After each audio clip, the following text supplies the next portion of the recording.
Have you turned it on yet? Yeah, it's on. Oh, it's on. Yeah, it's been on this whole time. Oh, awesome.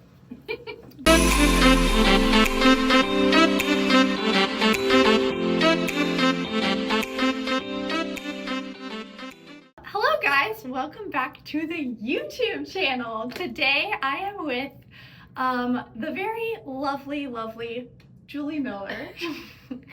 Julie Miller is the executive director of a nonprofit here in Fort Worth called the Adera Foundation, and it works with women and children in a place called Addis Ababa, Ethiopia in Africa. And Julie is also a mother of 6, so she is a woman who has been a superhero for many people, and I love her. So today we're just gonna talk to her more specifically about living a life of fearless leadership and saying yes to whatever God calls us to say yes to. So, without further ado, this is Julie Miller. So Julie, tell us a little bit about yourself. Just tell us a little bit about yourself. Well, gosh, with that introduction, that's awesome. I am now 66 years old and have been on a wild journey. And as you said, I got married when I was 20, and I had 6 children pretty early on. We were comparing because Caroline is 23 and I was having my first child at 23. So we have definitely taken different paths. And I really, I always was going to go to university to be an accountant. I thought I wanted to be an accountant. And then that sort of pivoted to being maybe a dental hygienist because I was working in a dentist office. Mm-hmm. And then I met this guy who just wrecked me. And so I got married when I was 20 and put aside the university. And I worked for a dentist office for a while. And then I started having a family. And Ken and I, my husband and I, were really committed that we wanted to raise our own children and we wanted to be there for them. And so we were committed to that. Now, I did not know to what extent that meant. I did not even think about this thing called homeschooling. I just know that we were in an area of the city that did not have a good school system. So I had to make some choices. Either we were going to have to move or we would have to pay for a private school, or we could do this crazy thing that was coming out about homeschooling. But I really loved public school. Like, I loved the idea of public school. I had a very positive public school experience. So I wasn't negative toward that, but I felt like the Lord just called me to do this. So we did 1 year at a time, and then another year, and then another year. And one of the outcomes of that was my kids really like each other. And I think that sometimes when you sort of disperse your kids into school, you have they don't know each other. They become peer dependent rather than family. And so I really liked that. And also, I think that one of the sweet things about homeschooling was you can adjust for your children's talents and strengths and weaknesses. I had a child that was my 3rd child that didn't read until she was 9. If she'd been in school, she would have been put back, and that would have just destroyed her very sensitive spirit. And we were able to move forward with like math and science, but keep trying with the reading. And at age 9, she started reading, and she was reading on like 12-year-old level by then. And then she graduated from TCU at 21, summa cum laude. Mm-hmm. So I think I learned a lot of perseverance in that. I know that the Lord was sanctifying me, like, am I going to love well even when they don't accomplish? And so I learned a lot about just perseverance. And so I did that for 21 years. That was really my first job. Yeah. Okay, well, my starter question for you, which is what I did not tell you, so you could think about it, is what advice would you have given to your 23-year-old self? I'm 23 years old, so just as I'm trying to figure out what in the world my purpose is for this life, I would love to know any advice you would have given to your 23-year-old self. I know you were already a mom, so I know it might have been a little different, but just your thoughts. I think the first thing I would say is that you really just need to enjoy where you are. I mean, whether or not you're having your first child at 23 or you're about to graduate with your master's program, where has God planted you for this season? And I think as women, we have a tendency to compare a lot. And I think that each one of us has amazing strengths and amazing gift sets that God has put us for this time, for this purpose. And I always told my daughters, try to say yes whenever you can. And so I hope that at my 23-year-old self that I would have just had peace in the phase that he was putting me at that point. And I just really relished at 23 having a baby, because we did have 15 months of infertility trying to get that to that point. And so I was just overjoyed that we could have a child, and found out 6 months later I was having another child, which everybody would not have been thrilled about that. But I just felt like, I really feel that children are a gift from the Lord. And that's the point where he was putting me. But he's got you in a whole nother arena, which is just as valuable, just as impactful. And I just think it's sweet to think where you are and just take joy in the season where you are, rather than always thinking, but I don't have what she has, or I'm not as cute as her, or I don't get to do what she did, or I'm stuck here. Even being stuck at home with two little maybe babies or whatever should be a joy. I mean, there's things of development there. There's opportunities of just being creative and working in the garden and working in the yard and just having your kids in the dirt, and that are just so valuable. And then being at TCU in your last semester, and just what can I do for this last semester to finish strong and to pour back into students, pour back at kids at Star Point, or in your peers, and just cheering them on. I just think that the Lord allows us to place seeds in people's lives, and we can nurture those and we can encourage those. And so I'd like to do that. I love that. I think what you said about like comparison, and it's so, especially for females, maybe really easy to fall into that. Something that has shifted my perspective on that is, one time I was reading this quote, I guess somewhere online, that talked about the likelihood of you and I's existence on this planet here. And they made it equivalent to, they illustrated it with an image, to a turtle swimming in the sea. And so the likelihood of my existence here and your existence here right now in this room is statistically equivalent to, stick with me, statistically equivalent to the likelihood of one turtle, only one turtle, in all the oceans, swimming in all the oceans, and someone, let's say God, randomly just tossed a life preserver, the round, floaty devices, tossed it randomly over the world. And the likelihood of your existence today is equivalent to the likelihood of that one lone turtle sticking its head up out of the water at the exact moment the life preserver came down and landed right through its head.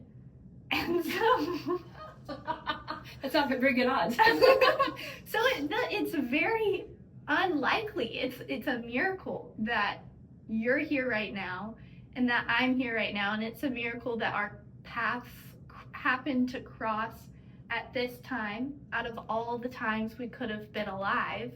And so that really helps me in terms of comparison and being like, well, this person is doing this with their life already and I'm not there yet. And I mean, you know me with all my ideas, I of course want to do all the things that I can, but there is such a point and a purpose for whatever God has laid out for my life right now. Yeah.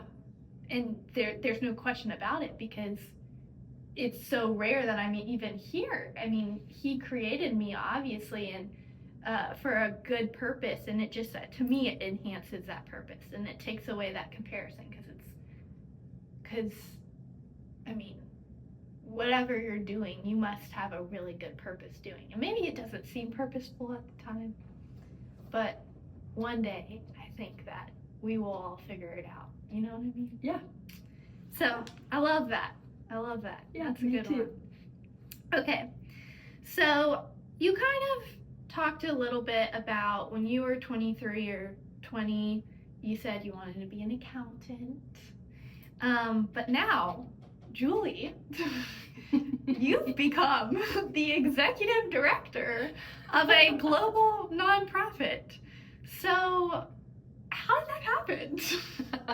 Well, the Lord has a sense of humor. So literally, so when my children got older and the last ones left the house, I thought, okay, now what? What am I going to do? And so I went and worked for a short time at the church, but I was just doing mundane things. And I wanted to do more. And so I got involved with a nonprofit in Fort Worth, and I loved it.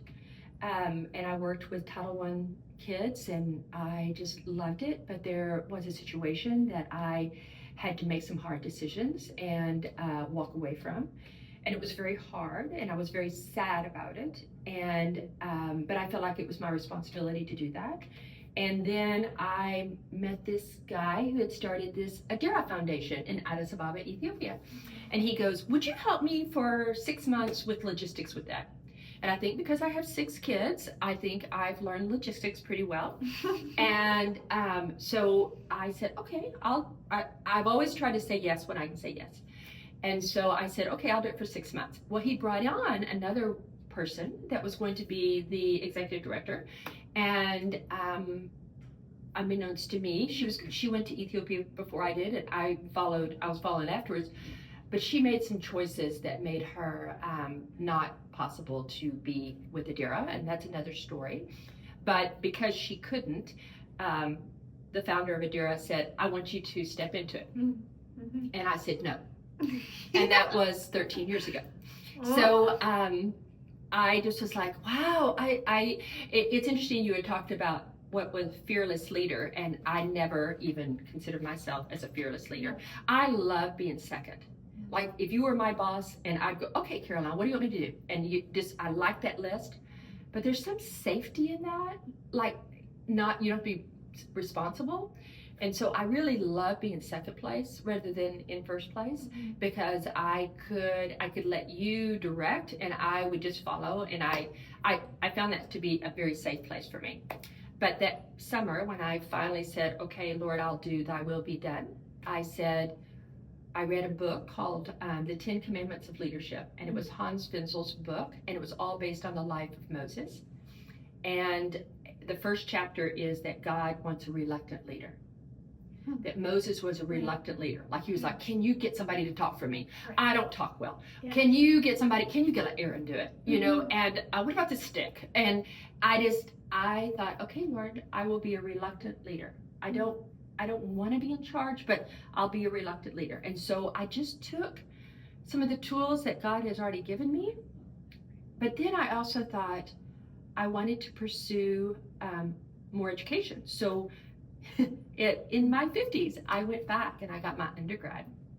And then I also got my master's to help me. Because you didn't have your undergrad. I did not have my undergrad because I got married when I was 20. Oh my goodness. So I went back to school in my 50s and I got my undergrad and my master's. And all along the way, that was also giving me tools for running a nonprofit, because I got a undergrad in human service management leadership. Why did you choose that? Because I was now in the Adera world? Yeah, in the nonprofit world. Okay. And so I thought I need to learn. So why not learn in the classroom where you have, you have to make presentations. You have to, I didn't know how to do a PowerPoint presentation. So it taught me how to make more presentations, to be more out in front of people. I'd never done that. And so the PowerPoint really helped because it wasn't focused on me. They were watching this, and I was more confident in doing it that way. And so I did my undergrad and I did my grad all along developing Adera. So it helped me like figure out how to do a 990, how to do finances. And then the Lord has also just brought valuable people into my life that I was not, in my weaknesses, they were really strong. And so that was really sweet too. There's a really great book, Caroline knows I read a lot of books. There's a really great book called Good to Great. And it's like, who's on your bus? So it's like, okay, I need a Caroline with her young enthusiasm, and I need a Cheryl Isom with her amazing financial background and computer skills, and I need a Kit McDonald that will help because she has a love for Ethiopia because she has an adopted Ethiopian child. And then I'm going to use my strengths.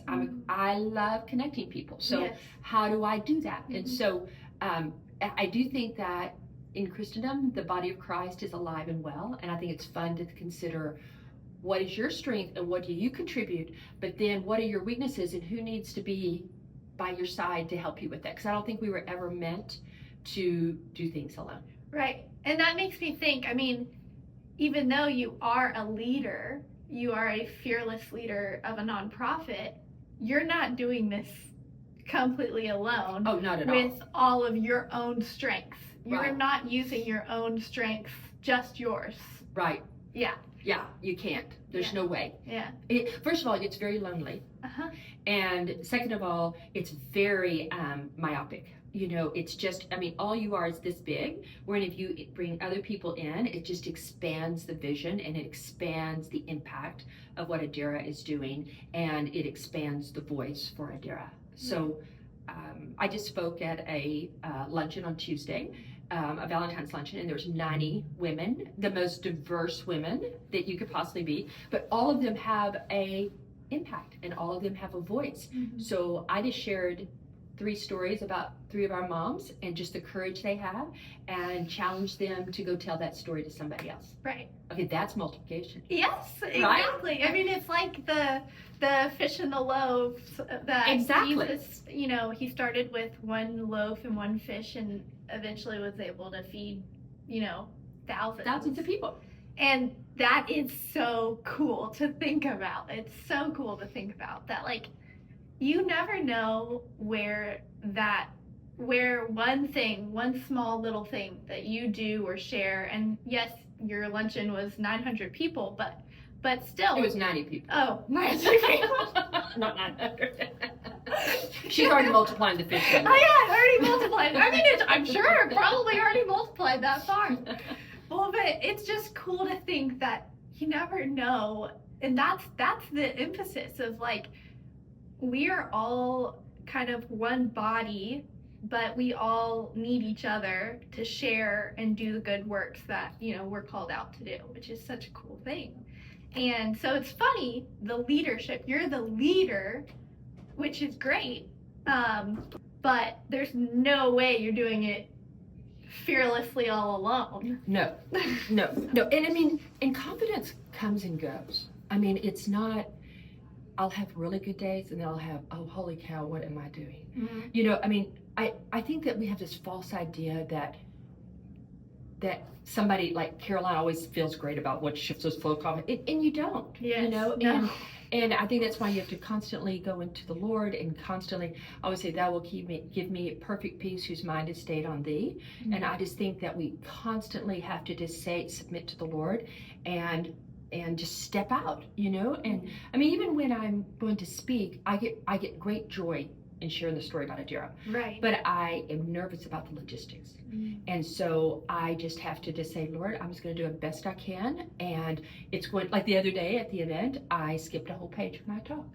Well, no one really knew it, but I knew I missed it. It bugged me that I missed it, but no one knew it. Right. But I'm just saying I can be my worst enemy. And I think we can be our worst enemies and doubt ourselves. When God can use donkeys and rocks, He can use anyone.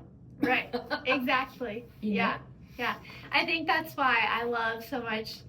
There's a author and speaker, Bob Goff, and he just kind of makes it. I mean, I'm sure everyone gets nervous, and he talks about it sometimes of his silly mistakes or things like that. But I mean, he talks about the simplicity, like God uses donkeys and rocks, and he talks about one story where he was working with a prisoner, or not a prisoner, he was a witch doctor in Uganda. Mm-hmm. And he said he shared the gospel to that witch doctor in Uganda, and then he came back and I guess he heard the witch doctor was sharing the gospel with the other witch doctors in this, wherever they were, but he was doing it completely wrong. Like he was, and Bob was saying, that is not the gospel. But for some reason, all of them were energized and just excited about, just the gospel that they had apparently heard. And so that it's just so cool to think, even as a fearless leader, you have days where you're like, there's no way that you as a fearless leader can feel 100% confident all the time in what you're doing, but it's kind of relieving and freeing to know that, like, even on the days where you do one silly thing, like one small thing, you're like, oh, well, that didn't really make a difference, like the horse or the donkey. Mm-hmm. But like God can still use those things. Absolutely. And also the fact that you are vulnerable with, there are days where you're like, what the heck am I doing? Yeah. It's such a good quality to have. It's like God uses reluctant leaders for a reason, because people need to see that. Other types of people need to see leaders are also human, They're not, there's nothing really, I mean, everyone's special, but, we're all just trying our best. Yeah, and I think when you say fearless, even you do have fear, but then you have less. And I think that as you grow in your faith and then you grow in whatever he's asking you to do, you might start off with fear, but then it gets less and less and less, Mm-hmm. because you've seen him show up. Yes. It's not because you've done a great job. It's just that you see him show up, and right. that you find yourself less fearful in that scenario, but then there'll be a new scenario. So I just think that the Lord is so gracious, how he invites us into his space, and he invites us into his will, but he's going to get it done with or without us. Right. We're the ones that miss out, right? Which is so sweet. But when you think about Esther, and she goes, I was born for a time such as this. I mean, I was born for such a time as this, to tell the story of Salam and Yamadesh and Hagari and Shway, and I get the honor of sharing their story. Mm-hmm. But somebody else could share it probably just as well or better, but I get that opportunity, mm-hmm. which is so cool. Yes. Yeah, it's incredible. Well, that is the kind of fearless leadership that, I think a lot of people strive for, and that's the secret. It's never fully fearless, and the only difference between, two people is some people actually end up doing it in their fear, while the other people might just be too scared and be like, oh, well, I could never do that because I'm just too scary. And yeah. That's the other thing, like when we're comfortable, that's when we can start asking ourselves, what can I do differently to get a little uncomfortable? Yeah. So, yeah. Anyways, well, let's see, what else do I have? So, you say that you like to describe yourself as a PVC pipe. You don't look like a PVC pipe. So why do you like to describe yourself as a PVC pipe, Julie? Well, I love connecting people. I mean, it's such fun for me. For instance, Caroline is going to head to Spain to do a year of teaching. I was at an event on Tuesday with a woman who had lived in Spain 15 years ago as a teacher. I said, oh my gosh, would you please meet Caroline? Because Caroline would benefit from you, and you would benefit from Caroline. And it's just so fun So I text Caroline and I text Stephanie and I say, y'all need to meet. And both will be better people because of meeting each other. Right. So I just think that's really cool. Mhm. And so I love encouraging other people. I love valuing people's gift sets and thinking, she would be amazing on your bus. Or maybe you ought to think about this person doing this. And it's just so fun to think. Even you and I, we met at Christmas in Cowtown. Yes. You were a junior in high school. Uh-huh. I don't really even remember it. You came to a booth that I was doing the jewelry, but you got the story. And then we reconnected at TCU in your freshman year. For some reason, it was so gravitating towards me. I don't know why. Some reason, something. I was like, I like the Adera Foundation, like when I was a junior. So next year, senior year, or whatever, I think it was sophomore year, was the first year of Christmas in Countdown. Then it was junior year. I came back to your booth because I was like, tell me the story again. But well, and I think one thing that you said, I think telling me the story again, I think that we all need to have stories on our tongues. Yes. And you really can do that by two ways. You can read a lot of really amazing books, like Bob Goff books, or Jim Gash books, or Dare to Matter, or The Blue Sweater. I mean, I could go on and on. And those would be stories like, I was reading this book and this came out, and it relates to you. Or it's people you meet. And you think, wow, I just met this person the other day, which led me to meet this person. So, I mean, I had a TCU student literally say, you need to meet Carlo at City Hall. I said, okay. So I contact Carlo. Carlo and I have a great conversation for an hour. We have nothing in common, but I appreciated what he does and he appreciated what I do. And then, he said, oh, by the way, my wife's best friend is Ethiopian. And she's getting her PhD at Tarleton. You ought to meet her. I said, oh, okay. So we have lunch thinking I'm just meeting an Ethiopian and appreciating her being Ethiopian. But oh no, she hears about our idea about a school and how I would love to have the end game of having an online university. She goes, we could do that. At Tarleton could do that. And so they had a whole table at the event on Tuesday. And they're looking into how they can have an online school for kids coming out of our school. An online school For university.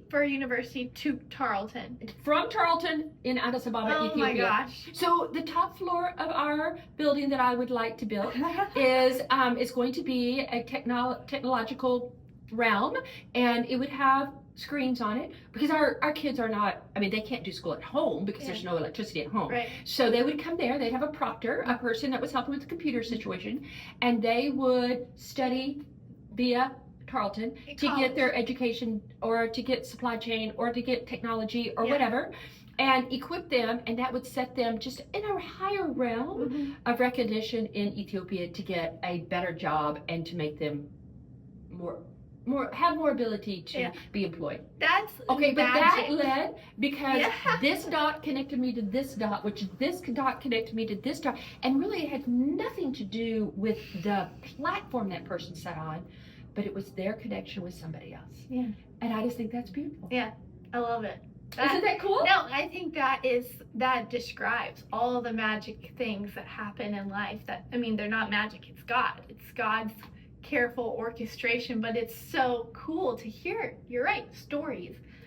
Jane Goodall, she says, I don't consider myself a scientist because if I just talked about the numbers, no one would really listen to me. And she tells stories and people connect with stories because think about it. That's from our many, many ancestors a long time ago. That's how we shared information. Truth. And truth. Right.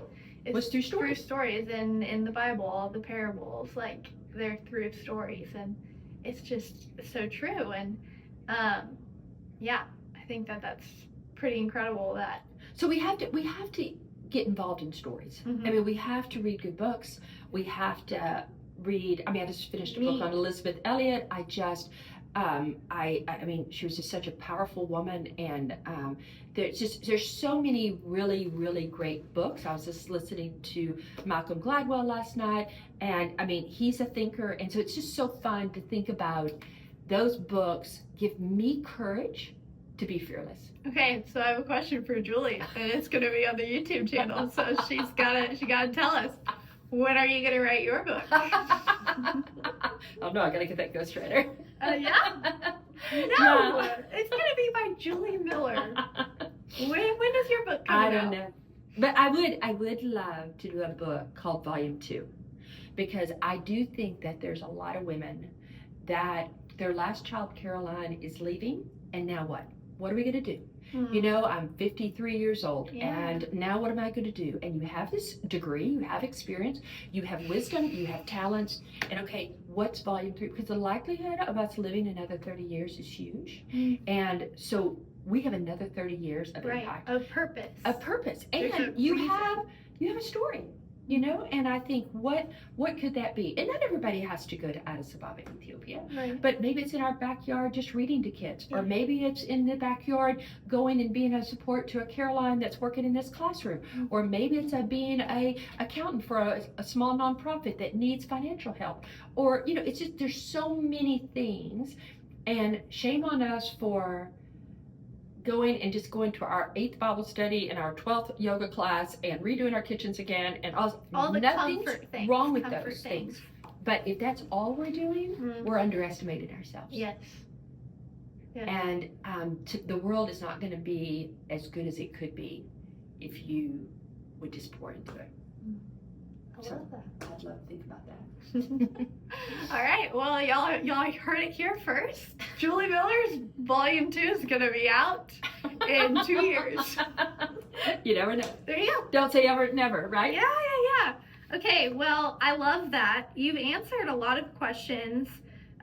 You really talked about, you know, becoming a mom. I think that is your story. I mean, you were a mom for so long, and that was your job. And that was my job. That makes sense. You have this unique gift, and you know, Bob Goff says everyone has a book in them. Like, that's your story, and I just think it's pretty neat how you've just said yes to God, and He's led you in all the different cracks and crannies of life.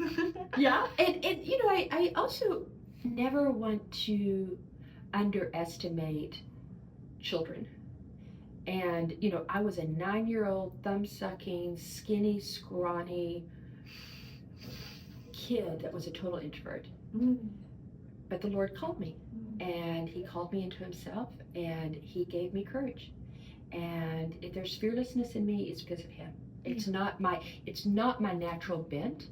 And I think that we need to be very careful not to claim certain children or certain people where they are today, but envision where they could be tomorrow. And how cool to think about how we could help them one step farther in that direction. Yeah. I get excited about that. That's amazing. Well, thank you, Julie. Thank you. I hope you guys were inspired by today's conversation, and I know that of course, every time I'm with Julie, I do get more inspired just hearing all the things that God can lead us into becoming. So thank you, Julie. I'm a Sakanelu. Amasakanelu is thank you, and in Amharic, yes. But yes, thank you guys for watching the YouTube channel. Go out and lead a life of just fearless, bold, courageous yeses to whatever God has in store for you. Bye-bye! Can I ask a question? Yeah. Can I interrupt? Of course. I knew it was you. Do you want to be on my YouTube channel? Yeah, she's videotaping something.